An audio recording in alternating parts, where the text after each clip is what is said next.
정치권의 뉴스와 화제, 그리고 여론조사로 보는, 그리고 빅데이터로 보는 집중 분석, 여론과 민심.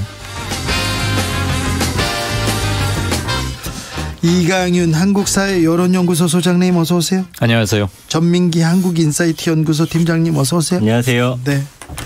너는 지금 며칠이 아니라 몇 번째 지금 소개를 하는데 그것도 못하냐, 그러면서 웃으신 거죠. 예. 네, 죄송합니다. 죄송합니다. 여러분께 다시 한번 사과 말씀드리겠습니다. 오늘 윤석열 대통령 그리고 김건희 여사 출국했습니다. 외교가 데뷔했습니다. 비행기 올랐습니다. 팀장님, 전민기 네. 팀장님, 혹시 민심 반응 있습니까? 네, 나토 이제 정상회의 참석하고 있던 한미일 3개국 정상회담 관련한 이제 키워드들 분석을 해봤는데요. 네. 일단 뭐 외교나 안보, 경제 쪽에 좀 관심이 있습니다. 어떤 내용들 여기서 협상을 하고 돌아올지. 근데 이제 부정 감성어가 61%나 되더라고요. 아니 국가 원수가 지금 첫 순방 나가는데 60 몇 %예요. 60. 네. 그러니까 많은 사람들이 좀 부정적으로 본다고요? 네. 근데 뭐 이게 뭐 그렇다고 정상회담 자체를 그렇게 본다기보다는요. 일단은 그 한미일 정상회담과 관련해서 중국이나 러시아의 견제에 대한 좀 부담감이 있으세요. 국민들 그렇죠. 입장에서는. 네. 분명히 가서 정상회담 했을 때는 북핵 대응을 강조할 텐데 북한과의 관계는 어떻게 할 것이고, 그 보면은 이제 내부에서의 당 안에서의 또 갈등도 있고 이런 좀 어려움들이 있는데, 가서 여기에 뭔가 어떤 갈등이나 우려되는 모습을 좀 더해오지는 않을까, 좀 이런 부분에 대한 우려감이 좀 높게 나타나고 있네요. 민심이 굉장히 예리하네요. 수준이 매우 높은 것 같습니다. 우리 국민들의 수준이 너무 높습니다. 이야, 대단합니다. 여론조사보다 훨씬 나은데요. 그러니까요.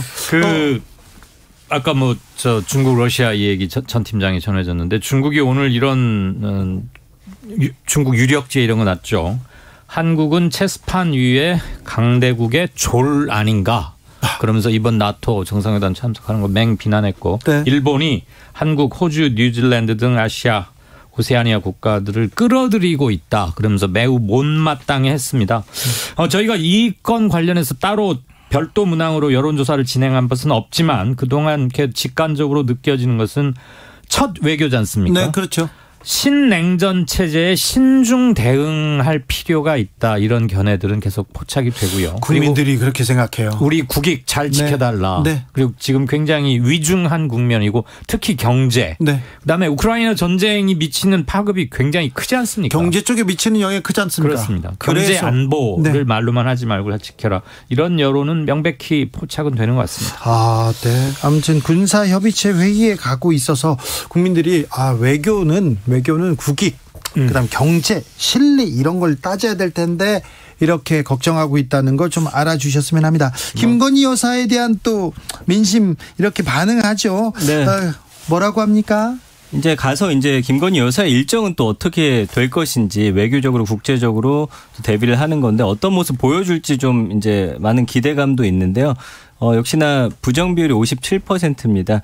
그러니까 뭐 연관에 그런 것도 있어요. 가서 또 어떤 옷을 입는지 뭐 이런 세세한 것도 있기는 합니다만, 언론에서 너무 패션을 기사를 써놨기 때문에 맞아요. 그 관심이 또 집중됩니다. 그래서 부정어에 이제 사진 유출, 뭐 사진, 뭐 옷 이런 게 있는데 너무 이제 그런 쪽으로 포커스 맞추는 부분에 대해서 좀 불편해하시는 분들이 있고요. 예. 또 괜히 가서 이제 어떤 발언이나 이런 게 논란이 되지 않을까라는 어떤 의견들도 있습니다만, 반면에 행보가 주목이 된다, 또 관심이 쏠린다, 긍정적인 역할을 할 것이다, 또 평화사절단으로서 활약할 것이다, 라는 의견도 있습니다. 이번 굉장히 촉박하죠. 일정이 굉장히 많아요. 뭐 정상들 만나는 것만 14건 이러는데, 일단 나토에는 아시아 국가, 우리를 비롯한 아시아 4개국은 옵서버로 참여합니다. 그러니까 뭐 의결권이나 이런 건 전혀 없고요. 그리고 우리 윤 대통령의 공식 연설 시간도 3분, 그러니까 좀 길다고 할 수는 없겠죠. 그래서 나토 회의 참석 자체는 그렇게 별건 없을 것 같고, 한미일 3국 정상회담이 열리는데 이거 역시도 약 30분 정도로 잡혀 있다고 해요. 네. 그러니까 긴한 얘기를 나누기는 너무 짧은 거 아니냐. 인사 나누고 나면 3명이서 통역하고 뭐하고 뭐 동시통역 하더라도 그렇죠. 시간이 짧죠. 하와이 하면 뭐 한 5분 이상 지나갑니다. 그리고 오늘 경찰청장이 사의를 표명했어요. 네. 대통령 출국하는 날. 썩 뭐 좋은 모양새는 아니죠. 그런데 주무장관인 행안부 장관은 뭐 출국장에서 보니까 가가호호 물론 좋습니다. 첫 순방 외교, 첫 외교 나가는 거 축하하고 잘 다녀오라고 배웅하는 건 좋은데 많이들 웃으니까 그렇죠. 지금 국내 여러 가지 상황이 좀 안 좋은데 여론과 민심은 이런데 반응합니다. 이런데 반응해요. 그런데 물가가 예. 물가가 심상치 않습니다. 추경호 경제부총리 6% 얘기하고 있고요. 그리고 오늘 지금 불과 1시간 전에 전기세 예. 가스료 다 올랐습니다. 물가에 대해서 어떻습니까? 네, 물가 관련해서는 일주일 동안 한 5만 건 정도 전기요금만 말씀드릴게요. 먼저 한 4만 건 정도 언급이 되고 있고요. 그 인상과 관련해서 이제 아무래도 여름이다 보니까 에어컨이라든지 이런 것들 관련한 키워드들 많이 나오고 있고요. 77%가 부정적이죠. 걱정이다. 네, 물가 걱정. 네, 싫다.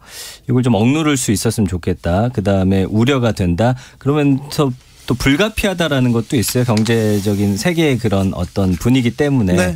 그래서 좀 합리적인 선에서 올려주면 좋을 텐데 일단은 올린다고 했을 때 좋아하실 분들이 없죠. 왜냐하면 여기에 연관되는 이제 단어로서 어떤 것들이 있냐면은 최저임금이라든지 네. 그다음에 월급. 그러니까 우리 월급이나 최저임금은 큰 변화가 없는데 이런 전체적인 부분 특히나 전기요금이 오르는 거에 대해서는 좀 굉장히 좀 우려하는 그런 모습입니다.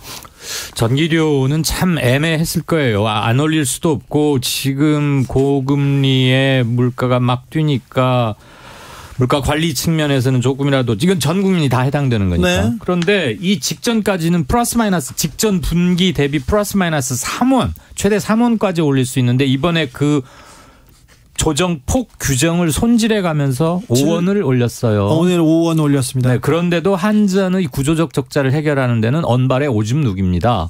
그리고 가스료가 약 가정용 기준으로 한 7%, 산업용은 7.7, 그래서 한 7% 정도 오르는 거니까요. 월 4인 가구 기준으로 한 3,750원 정도의 인상을 다음 달부터 하게 됩니다. 문제는 이렇게 올리고도 한전의 적자를 해결하는 데 큰 기여는 못하면서 또 나올 것 같아요. 또 당연하죠. 계속적인 인상이 불가피할 겁니다. 게다가 이렇게 올리고도 지금 외식, 교통비 이런 것들 부담이 굉장하거든요. 그리고 우리 원화 가치가 계속 떨어지기 때문에 가계 부담 측면에서는 소득이 늘지 않는 한 그런데 임금을 그렇게 많이 올릴 수 있는 여력이 있지도 않지만 임금을 올려주면 그게 다시 또 물가를 자극하는 이런 네. 악순환에 빠지기 때문에 네. 추경호 재경부 팀들 글쎄요 잘 알아서 하리라고 믿습니다만 마땅한 정책적 툴은 없는 게 아닌가라고 이 시간 앞에 나오는 KBS 4시 홍사훈의 경제쇼인가 거기서 매일 잘 공부를 시켜주던데요. 중요한 것은 금리를 올리고도 물가를 못 잡는 것. 그게 초래된다면 굉장한 최악의 오늘 시나리오죠. 대통령은 웃으면서 이렇게 떠났는데 물가도 그렇고 또 외교도 그렇고 하나 쉬운 일이 없습니다. 그래서 걱정이 많습니다. 그래서 그런가요? 윤석열 대통령 지지율 왜 이렇게 지지부진합니까? 지금 취임한 지 6주 됐습니다. 네. 5월 10일 기준으로 6주 만에 저희 KSOI 조사 그리고 리얼미터 조사에서 모두 다 6주 만에 국정평가를 긍정보다 부정적으로 보는 이른바 데드크로스가 발생했습니다. 계속 지금 추세가 떨어지고 있는 추세입니까? 네. 리얼미터는 20일부터 24일까지 만 18살 이상 성인 남녀 2015명 조사했고요. 저희 KSOI는 6월 24, 25일 조사했습니다. 전 성인 1,001명. 둘 다 같이 오차범위 내지만 긍정적으로 보는 것보다는 부정적으로 보는 게 많았습니다. 리얼미터 조사는 1.1%포인트 부정이 많았고 저희 KSOI 조사는 0.6%포인트 높았습니다. 참고로 저희 KSOI 조사로 보면 한 달 전에 비해서 한 달 전에는 긍정이 부정보다 오히려 20%포인트나 높았거든요. 아, 그래요? 그런데 불과 4주 만에 이게 쭉쭉쭉 빠져가지고 이제는 역전이 일어난 거예요. 계속 떨어지고 비슷하고. 있네요. 네, 그러니까 그 상승 속도도 굉장히 빠른 거죠. 상승 폭과 함께. 왜 이렇게 떨어집니까? 그 도어 스태핑이라고 합니까? 네. 출근 때 이렇게 한마디씩 하잖아요. 네. 일단은 신선하고 못 보던 풍경이긴 했는데 소통한다 국민들과. 소통 자체는 좋은데 네. 거기에서 너무 엇박자가 심해요. 같이 일하는 장관들 말 따로, 대통령 말 따로, 대통령실 말 따로, 정부 부처 말 따로. 그다음에 뭐 경찰청장, 경찰청의 치안감 인사를 두고는 이 무슨 일이 이런 일이 있느냐 그러면서 국기문란이다 이래가지고 급기야 오늘 뭐 사표도 내고 어쩌고 했고. 당 민주당 국민의힘에서도 지금 뭐 이준석 대표 관련해서 당권 경쟁하느라고들 굉장히 꼴불견 소리가 많이 나오죠. 민주당도 조금 사정이 좋지는 않습니다만 이런 것들이 계속 부딪히니까 이 새 정부의 당정, 특히 정부 사이드 대통령실 이쪽에 국정을 제대로 잘 운영할 수 있을까라는 두려움이 계속 커지는 것 같습니다. 네. 자세한 내용은 중앙선거 여론조사심의위원회 홈페이지에서 확인하면 됩니다. 민심에도 잡힙니까? 네, 일단 그 부정 비율이 72%니까 부정이 뭐 이제 당선 이후에는 계속 높아지고 있다고 보시면 될 것 같고요. 그 중심에는 이제 부정 비율을 올리는 세 가지 키워드가 있는데 경제, 인사, 김건희 여사 이렇게 좀 잡히고 있거든요. 경제, 인사, 김건희 여사. 그러니까 지지하다도 있고 물론 뭐 이런 단어도 있지만 좀 뭐 한심하다, 이상하다. 좀 부정적이다, 잘못되어 가고 있다, 망하다 이런 키워드들이 지금까지 어떤 행보를 좀 보여주고 있습니다. 지금 정권 출범 이후에 그 국민의힘에서 보여준 행보도 전혀 뭐 국민들을 위해서 그리고 뭐 국민 경제를 위해서 싸우는 게 아니라 거의 지금 권력 투쟁하고 있는 것처럼 보이지 않습니까? 그렇죠. 이 물가와 고금리 경제난에 대해서 실질적으로 할 수 있는 게 별로 없다. 대통령도 말했고. 주무장관인 추경호 부총리도 정책 툴이 마땅치 않다. 마땅치 않다고 하면 어떻게 해요?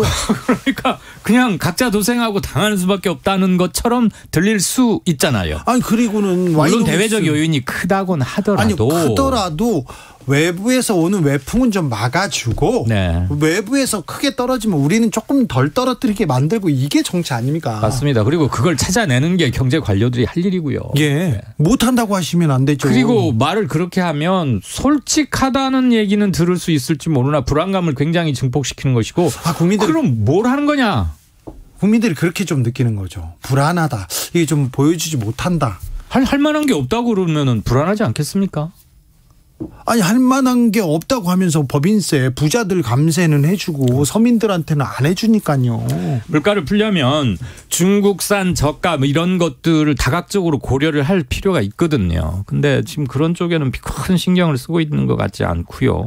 민심을 이렇게 잘세 읽어보면 반등의 뭐 팁을 찾을 수 있을 수도 있어요. 일단은 물가 경제 잡아야죠. 근데 이제 문제는 뭐냐면 이게 떨어지고 물론 어려운 상황이 계속되더라도 앞으로 이렇게 끌고 가겠습니다. 정책 이렇게 내놓겠습니다. 그리고 경제부처에서도 이런 부분들 통해서 좀 더 물가가 올라가는 걸 좀 저지해 보겠습니다. 이런 좀 목소리라든지 글들이 좀 읽혀져야 되는데 그런 좀 내용이 많이 안 잡힌다라는 거. 국민들이 불안해할 수밖에 없는 요소인 것 같고요. 네. 그러니까 어렵더라도 그 어려운 길을 좀 보여주면서 이제 어떻게 그나마 좀 덜 우리가 그 어떤 직격탄을 맞지 않도록 정부가 어떤 뭐 노력을 하는지 좀 보여줘야 되지 않을까. 그런 키워드들을 좀 국민들에게 제시해야 되지 않을까 생각이 듭니다. 특히 문제가 되는 게 식비 같아요. 식비. 맞습니다. 식자재 이런 것들 인상은 물론이고 외식 아주 비싸고 호사스러운 외식 말하는 거 말고요. 지금 혹시 분식집에서 라면 한 그릇에 얼마인 줄 아세요? 안 먹어봤죠. 아니, 저는 컵라면을 주로 먹어가지고요. 5,000원에서 5,500원이에요. KBS 앞에. 김밥 한 줄에 4,000원이고 두 개 먹으면 9,000원이에요. 9,000원이 넘어요. 김밥은 그렇다 쳐도 라면 값이 그렇게 오르는 것은 진짜 정말 규탄합니다. 그러니까 그 외식이라는 게 어쩔 수 없잖아요. 거창한 지금. 고깃집만 이렇게 오르는 게 아니라는 거죠. 저 얼마 전에 17% 뛰었다는 통계도 나왔어요. 정부 발표 통계입니다. 무려 네. 1년 새. 외식비로 지출하는 식대가 1년 새 17%나 뛰었다. 굉장히 살인적인 거죠. 뭐 기름값 오르고 먹는 거 올라버리면 취약계층 물론이고 중산층들도 생활 압박이나 가처분 소득이 엄청 줄어드는 겁니다. 그런데 이런 얘기를 이게 이렇게 물가가 이렇게 오르고 있어요. 어떻게 할 겁니다. 어떻게 해야 됩니다. 얘기를 해야 되는데 계속 원구성 안 되고요. 국회는 공전하고 있고요. 서해 공무원 피살 사건 그리고 이준석 징계 이런 얘기만 하고 있으니 국민들이 좀 애가 탈만도 하지요. 당연하죠. 전기요금이나 뭐 물가에 대해서는 어떤 부분에서 민감하게 반응합니까? 그러니까 지금 계속 뜨는 게 외식비, 그다음에 생활비, 그다음에 그 기름값 이렇게 세 가지거든요. 결국에는 네. 뭐 다른 건 줄일 수 있다. 옷은 뭐 안 사도 된다. 그러나 일단 먹고 사는 문제, 이동의 어떤 그런 문제들을 가장 민감하게 생각하는데 그러면서 이제 휴가철이잖아요. 휴가와 해외여행 키워드가 이제 급상승하는데 그게 이제 기대감보다는 예전엔 물론 이때 되면은 어떤 기대감이 나와야 되는데 네. 가야 될지 말아야 될지 포기한다 이런 글들이 좀 많이 눈에 띄고 있습니다. 알겠습니다. 게다가 주식 시장도 엉망이니까 네. 자산 가치가 떨어지면서 그러니까요. 가계 경제 압박은 2중 3중입니다. 곡소리 납니다. 곡소리. 네. 네. 그러니까 그 해외 순방 가시는 길에 환하게 웃었지만 잘 알고 계실 거예요. 뭐 잘 하고 오시겠죠. 네네. 네. 0809님 짜장면 편히 못 먹어요. 자장면 값은 얼마인지 또 이것도 챙겨봐야 되겠습니다. 이강윤, 전민기 두 분 오늘도 감사했습니다. 고맙습니다. 네. 주진우 라이브는 여기서 인사드리겠습니다. 돌발 퀴즈의 정답은